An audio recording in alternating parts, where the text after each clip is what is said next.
విజయసాయి రెడ్డి గారు స్పందిస్తూ ట్విట్టర్లో తెలుగుదేశం పార్టీ రాజకీయ హింసలో రషీద్ ఖాన్ బలయ్యాడని చెప్పేసి అంటా ఉన్నారు. ఏం చెప్తారు? ఒకటి విజయసాయి రెడ్డి గారు మీది మొన్నే ఒక సంఘటన వచ్చింది, ఆ సంఘటన చూసుకోండి. ఇంకొకటి మీ గురించి ఎంత తక్కువ మాట్లాడుకుంటే అంత మంచిది. ఎందుకంటే ఒకప్పుడు వివేకానంద రెడ్డి గారి గుండెపోటు అని నువ్వే కదయ్యా చెప్పింది. బయటకు వచ్చి ఆ రోజు 2019లో ఆ గుండెపోటు గొడ్డలిపోటుగా ఎలా మారిందో ఈ రోజు వరకు చెప్పలేదు కదా విజయసాయి రెడ్డి గారు. మీ ట్వీట్లు మీ కథలు ఈ విధంగానే ఉంటాయి, మార్చుకోండి. ఈరోజు రషీద్ కావచ్చు, జిలానీ కావచ్చు, వీళ్ళిద్దరు వ్యక్తిగత, వాళ్ళిద్దరూ మీ పార్టీకి సంబంధించిన వాళ్ళే. ఇది అక్కడ ఇద్దరు ఒక మతానికి చెందిన వ్యక్తులు వాళ్ళ వ్యక్తిగత గొడవలతో చనిపోయి దానికి కూడా రాజకీయాలు బులుముతున్నారంటే మీరు ఏ స్థాయికి దిగజారిపోయారో అర్థమవుతుంది. జిల్లా ఎస్పీ ప్రెస్ మీట్ పెట్టి విచారించిన తర్వాత ఏం చెప్పాడు క్లారిటీగా, ఇది రాజకీయ పార్టీలకు సంబంధించింది కాదు, ఇది ఇద్దరు వ్యక్తుల మధ్య వ్యక్తిగత గొడవలతో జరిగిందని క్లారిటీగా చెప్పినా ఈరోజు నీ రాజకీయ స్వార్థం కోసం, జగన్మోహన్ రెడ్డి రాజకీయ భవిష్యత్తు కోసం ఆ రోజు వివేకానంద రెడ్డి శవాన్ని ఏ విధంగా వాడుకున్నారో అదే విధంగా ఈరోజు రషీద్ని వాడుకోవాలనుకున్నారు. ఈరోజు ఎవ్వరూ మీ మాటలు నమ్మే పరిస్థితుల్లో లేరు విజయసాయి రెడ్డి గారు, అది తెలుసుకోండి కాస్త. వైసీపీకి సంబంధించినటువంటి ధర్మాన కృష్ణదాస్ అంటున్నారు, రాష్ట్రంలో రెడ్ బుక్ రాజ్యాంగం అమలవుతా ఉంది, అత్యంత పాశవికంగా రషీద్ ఖాన్ హత్య చేసింది తెలుగుదేశం పార్టీ అంటారు. ఒకటి ధర్మాన కృష్ణదాస్ గారు సూటిగా చెబుతున్నాం, తెలుగుదేశం పార్టీ రెడ్ బుక్ రాజకీయం నడిపిస్తూ ఉందా? సిగ్గుండాల మాట అనడానికి. ఎందుకంటున్నామంటే ఒకటి గుర్తుపెట్టుకో, ఒకప్పుడు రాజారెడ్డి రాజ్యాంగం అని ఎందుకంటామో తెలుసా? బ్రిటిష్ వాళ్ళ దగ్గర పంది మాంసం సప్లై చేసిన వ్యక్తి రాజారెడ్డి. అలాంటి రాజారెడ్డి మనవడు జగన్మోహన్ రెడ్డి. అంటే బ్రిటిష్ వాళ్ళ దగ్గర పాలెగాల రాజ్యం నడి చూసిన రాజారెడ్డి గారిని ఆదర్శంగా తీసుకొని జగన్మోహన్ రెడ్డి రాజారెడ్డి రాజ్యాంగం నడిపించాడు ఆంధ్రప్రదేశ్ రాష్ట్రంలో. అంబేద్కర్ రాజ్యాంగాన్ని పక్కన పెట్టి ఈరోజు ఆంధ్రప్రదేశ్ రాష్ట్రంలో ప్రజాస్వామ్యం నడుస్తూ ఉంది, అంబేద్కర్ రాసిన రాజ్యాంగం నడుస్తూ ఉంది. అది తెలుసుకోండి. ఈరోజు రెడ్ బుక్ అంటున్నారు కదా, ఒకసారి ఆ రెడ్ బుక్ గురించి లోకేష్ గారు ఏమన్నారో ఒక్కసారి మీరు తెలుసుకుంటే మంచిది. ఎవరైతే అధికారులు ఉన్నారో వాళ్ళు ఎవరైతే చట్టాన్ని ఉల్లంఘించి అదేవిధంగా రూల్స్ అతిక్రమించి చట్టం పరిధిలో వెళ్లకుండా వ్యక్తిగతంగా కక్ష సాధింపులు చేసిన అధికారుల్ని, అదేవిధంగా ఎవరైతే కక్ష సాధింపు రాజకీయాలు వాళ్ళపైన చట్టపరంగా వెళ్తామని చెప్పారు. చట్టపరంగా గుర్తుపెట్టుకోండి ధర్మాన కృష్ణదాస్ గారు, అంతేగాని వ్యక్తిగతంగా ఎక్కడా చేస్తామని చెప్పలేదు. నిజంగా వ్యక్తిగతంగా తెలుగుదేశం పార్టీ చేస్తుంటే ఈరోజు నువ్వు ఈ మాట అనుండేవాడివా? ఈరోజు నువ్వు ఆ మాట మాట్లాడుండేవాడివా ధర్మాన కృష్ణదాస్? ఈరోజు మీ నాయకుడు రాష్ట్రంలో తిరుగుండేవాడా? తెలుగుదేశం పార్టీ రాజకీయం అది కాదు. తెలుగుదేశం పార్టీ రాజకీయం అభివృద్ధి, సంక్షేమం రెండు జోడెద్దుల్లాగా పరుగులు పెట్టించడం, మీ పరిపాలనలో దగాపడ్డ ఆంధ్రులకు భవిష్యత్తునివ్వడం, ఇది తెలుగుదేశం పార్టీ ముందున్న లక్ష్యం. తెలుగుదేశం పార్టీకి ఎప్పుడు సంక్షేమ ఫలాలు రాష్ట్రంలో ఉండే ప్రతి ఒక్కరికి అందించాలనుకుంటుంది. అదేవిధంగా మీ ప్రభుత్వంలో 5 ఏళ్లలో అభివృద్ధి లేకుండా దగాపడ్డ యువతకు ఒక భరోసా కల్పించాలనుకుంటూ ఉంది.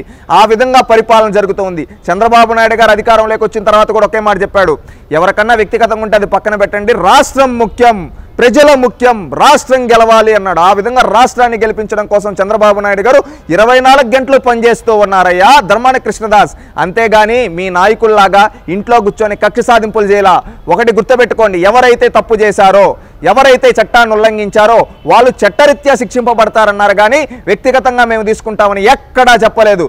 ఈరోజు తెలుగుదేశం పార్టీ కార్యకర్తలు కూడా అంటూ ఉన్నారు, చంద్రబాబు నాయుడు ఇక కూడా మారడా అని. ఎందుకంటే ఆయన ఎప్పుడు రాష్ట్రం బాగుండాలి, గొడవలొద్దు అని చెప్తున్నారు. ఈవెన్ లోకేష్ గారు కూడా ఆయన ఏమంటూ ఉన్నాడు, రాష్ట్రంలో ఉండే యువతకి మన ఉపాధి ఉద్యోగ అవకాశాలు చూపించాలి, రాష్ట్రాన్ని అభివృద్ధి బాటపరచాలి, అదేవిధంగా రాష్ట్రంలో ఉండే ప్రతి ఒక్కరిని ఆదుకోవాలని. మీ ప్రభుత్వంలో ఏ రోజన్నా లోకేష్ గారు ఈరోజు ఒక్కరోజు పనిచేసే విధంగా మీ ప్రభుత్వంలో 5 ఏళ్లలో 2 సార్లు క్యాబినెట్ కుర్పులు చేశారు కదా, 5 ఏళ్ళు ముఖ్యమంత్రిగా ఉన్న జగన్మోహన్ రెడ్డి ఒక్కరోజన్నా పనిచేశాడా? సూటిగా అడుగుతూ ఉన్నాం. ఆ రోజు లోకేష్ గారు పైన అనేక విమర్శలు చేశారు కదయ్యా మీరు. ఈరోజు లోకేష్ గారు పరిపాలన చూస్తే ఒకసారి తెలుసుకోండి.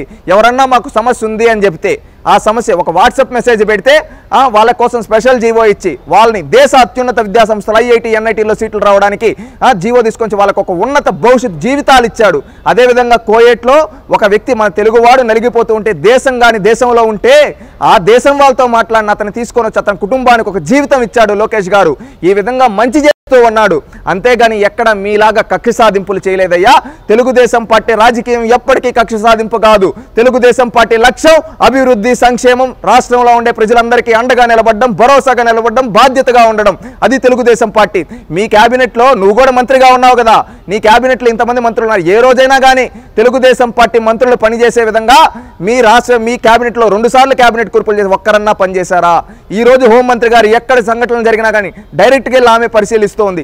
ఈ రోజు మీరు మీ రాజకీయ భవిష్యత్తు కోసం వివేకానంద రెడ్డి గారు శవాన్ని ఏ విధంగా వాడుకున్నారో, రాజశేఖర రెడ్డి శవాన్ని ఏ విధంగా వాడుకున్నారో, అదే విధంగా కోడి కత్తి గులకరాయి డ్రామాలు ఏ విధంగా ఆడారు, అదే విధంగా ఈ డ్రామా కూడా ఆడుతూ ఎవరో 2 వ్యక్తుల మధ్య వ్యక్తిగత దాడులతో జరిగిన దాన్ని పార్టీ రాజకీయాలు పులుముతూ ఈ రోజు మీ స్వార్థం కోసం వాడుకుంటున్నారంటే మీరు ఇంకా బ్రతుకులు మారరు, ఇక కూడా మారరా, ఇంకా ఎంత దిగజారుతారయ్యా ధర్మాన కృష్ణదాస్ గారు. ఇకనైనా మారండి, తెలుగుదేశం పార్టీ అభివృద్ధిలో భాగస్వామ్యం అవ్వండి, సంక్షేమంలో భాగస్వామ్యం అవ్వండి, కలిసి రాష్ట్రాన్ని అభివృద్ధి చేసుకున్నాం. అంతేగాని ఇలాంటి శవ రాజకీయాలు, నీచ రాజకీయాలు, విష ప్రచారాలు చేయాలనుకుంటే ఇప్పుడు కానీ 11 స్థానాలు ఇచ్చారు, రేపు భవిష్యత్తులో 11 కూడా ఎవరు ప్రజల కోసం ఆలోచించండి.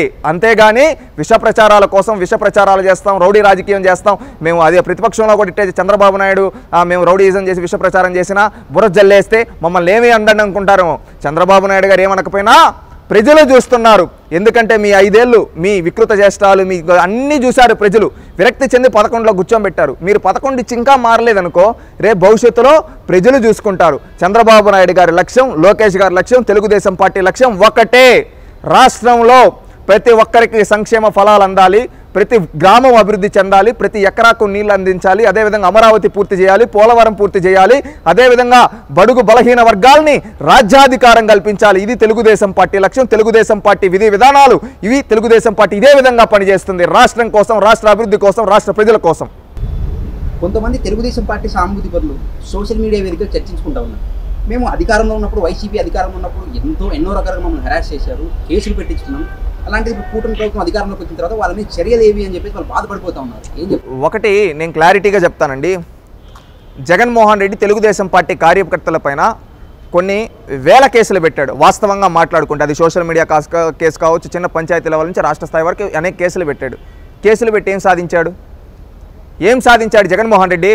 ఒకటి, నరుక్కుంటూ పోతే లాస్ట్కి ఎవడు మిగులుతాడు? ఈరోజు తెలుగుదేశం పార్టీ ఆ విధంగా చేయదు, కక్ష సాధింపు చేయదు. నేను అదేగా చెప్పేది. ఈవెన్ తెలుగుదేశం పార్టీ కార్యకర్తలు కూడా మార్చుకోవాల్సింది ఏంటంటే, మనం కేసులు పెట్టి ఏం సాధిస్తాం? వీలైతే మార్చుదాం, మంచి చేద్దాం సమాజానికి. ఈరోజు మన కోట్టేనోడికి కూడా మంచి చేయ్యా, మంచి చేసి నువ్వు నా కోట్టే లేదరా కానీ నేను నీకు మంచి చేశా, చూడు మా పార్టీ చూడు, మీ నాయకుడు మా పైన 100 కేసులు పెట్టాడు, మీ నాయకుడు మా పైన 100 కేసులు పెట్టాడు, మా పిల్లలకు దూరంగా మమ్మల్ని ఊర్లు వదిలి వెళ్ళిపోయే విధంగా చేశాడు, మమ్మల్ని మా ఆస్తులు ధ్వంసం చేశాడు, మా అరటి తోటలు నరికాడు, మా చీనిగి తోటలు నరికాడు, మా బిల్డింగులు కూల్చాడు. కానీ మా నాయకుడు అధికారంలోకి వచ్చాడు కదా, మీ నాయకుల్లా చేశాడా? మీరు మమ్మల్ని ఇంత వేధించారు కదా, కానీ మా నాయకుడికి మేము చెప్పినా కానీ వాళ్ళు కూడా సమాజంలో భాగమే కదా, వాళ్ళని ఆ విధంగా చేయకూడదు. వాళ్ళు చేశారని మనం చేస్తే మనకు ఏంటి తేడా, వాళ్ళకి మనకని చెప్పాడు చూడరా. అదిరా మా నాయకుడు గొప్పతనం అని తెలుగుదేశం పార్టీ కార్యకర్తలు కాళ్ళ ఎగరేసుకొని చెప్పొచ్చు. ఎందుకంటే చంద్రబాబు నాయుడు గారు ఎప్పటికీ కక్ష సాధింపు చేయరు. ఎందుకంటే జగన్మోహన్ రెడ్డి మూర్ఖుడు కాబట్టి ప్రజలంత పెద్ద మ్యాండేట్ ఇచ్చినా కానీ ప్రజలకు మంచి చేయకుండా కక్ష సాధింపు చేశాడు. ప్రత్యర్థులను లేకుండా చేయాలనుకున్నాడు. ఒకటి గుర్తుపెట్టుకోండి, ఎంత అణిచివేస్తే అంత ఎగిసిపడతారంటారు. ఆ విధంగా 151 వచ్చాయని ఆ రోజు అహంకారంతో జగన్మోహన్ రెడ్డి ఎగిసిపడి తెలుగుదేశం పార్టీని లేకుండా చేయాలి, కార్యకర్తలు లేకుండా కేసులు పెట్టి వేధించాడు. ఆ విధంగా ఏమైంది? అది ఇంతింతై వసుడింతై అన్నట్టు ఆ అణిచివేత ఒక ఉద్యమంలా మొదలై జగన్మోహన్ రెడ్డికి ప్రతిపక్షం కూడా రాకుండా కూర్చోబెట్టింది. ఈరోజు తెలుగుదేశం పార్టీ ఏం చేస్తోంది? ఎక్కడ కక్ష సాధింపు చేయటంలా తెలుగుదేశం పార్టీ ముందరున్న లక్ష్యం ప్రజల అభివృద్ధి, ప్రజలకు మంచి చేయాలి. ఈ 5 ఏళ్లలో జగన్మోహన్ రెడ్డి గారి ప్రభుత్వంలో ఎంతోమంది తెలుగుదేశం పార్టీ కార్యకర్తలు కావచ్చు, సామాన్యులు కావచ్చు, బాధింపబడ్డారు, వేధింపబడ్డారు. అలాంటి వాళ్ళందరికీ న్యాయం చేయాలంటే ప్రతి ఒక్కరూ పనిచేయాలి. ఈరోజు చంద్రబాబు నాయుడు గారు, లోకేష్ గారే కాదండి, ప్రతి ఒక్కరూ పనిచేయాలి. రాష్ట్రంలో ఉండే ప్రతి ఒక్కరూ కలిసి పనిచేసుకొని ఎమ్మెల్యేలు కావచ్చు, ఎంపీలు కావచ్చు, అదేవిధంగా మంత్రులు కావచ్చు, అందరూ కలిసి పనిచేసుకుంటే మన రాష్ట్రాన్ని పునర్నిర్మించుకోవచ్చు. తెలుగుదేశం పార్టీ లక్ష్యం రాష్ట్రాన్ని పునర్నిర్మించడం, అమరావతిని నిర్మించడం, పోలవరం పూర్తి చేయడం, రాష్ట్రంలో ప్రతి ఎకరాకు నీళ్లు అందించడం, ప్రతి ఒక్కరికి సంక్షేమ అభివృద్ధి ఫలాలు అందించి రాష్ట్రాన్ని నెంబర్ 1గా నిలబెట్టడం. అది ఆ లక్ష్యంగానే తెలుగుదేశం పార్టీ పనిచేస్తుంది. తెలుగుదేశం పార్టీ ఎప్పటికీ కక్ష సాధింపు రాజకీయాలు చేయదు. వాళ్ళ బాధ ఆవేదనలో నిజం లేదంటారు. ఎందుకంటే చాలా రకాలుగా నష్టపోయారు తెలుగుదేశం పార్టీ కార్యకర్తలు. కేసులు పెట్టించుకున్నారు, పర్సనల్గా తిట్టించుకున్నారు, ఎన్నో రకాలుగా హెరాస్ చేశారు. ఇప్పుడు కొట్టాడు నిజమే, కానీ మనము తిరిగి కొడితే ఏంటి? ఒక్కసారి ఆలోచించండి. ఇప్పుడు అందరినీ నరుక్కుంటూ పోతే లాస్ట్కి ఎవరు మిగులుతాం? మంచితనం అనేదే శాశ్వతం, ఎప్పుడుకు కక్ష సాధింపులు శాశ్వతం కాదు. ఈరోజు వాడు మూర్ఖుడు కాబట్టి వాళ్ళు జగన్మోహన్ రెడ్డి చేశారు. కానీ చంద్రబాబు నాయుడు గారు ఆ విధంగా చేయరు. ఇప్పుడు ప్రతి ఒక్క కార్యకర్తకు అండగా నిలబడతారు. ఈరోజు అధికారం లేకొచ్చి 30 రోజుల్లోనే అందరికీ న్యాయం చేసేయండి, 30 రోజుల్లోనే అందరినీ చేసేయండి అంటే మన చేతిలో ఏమన్నా అద్భుతాలు ఉన్నాయా? మీరు చెప్పండి, మన చేతిలో ఏమన్నా అద్భుతాలు ఉన్నాయా?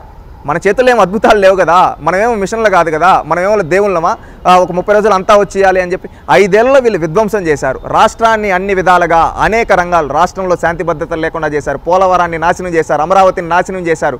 అదేవిధంగా రాష్ట్రంలో గంజాయి పంటలు పండించి యువతకు ఉపాధి ఉద్యోగ అవకాశాలు లేకుండా చేశారు. అదేవిధంగా రాష్ట్రంలో ఉండే ప్రతి ఒక్క రంగాన్ని, హెల్త్ సెక్టార్ కావచ్చు, అదేవిధంగా విద్యాశాఖ కావచ్చు, ప్రతి ఒక్క రంగాన్ని, పరిశ్రమల కానుంచి అన్ని రంగాల్ని జగన్మోహన్ రెడ్డి సర్వనాశనం చేశాడు. 5 ఏళ్లలో విధ్వంసం చేశాడు. ఒక విభజన వల్ల జరిగిన నష్టం కంటే జగన్మోహన్ రెడ్డి అధికారం లేక రావడం వల్ల జరిగిన విధ్వంసమే ఎక్కువ రాష్ట్రంలో.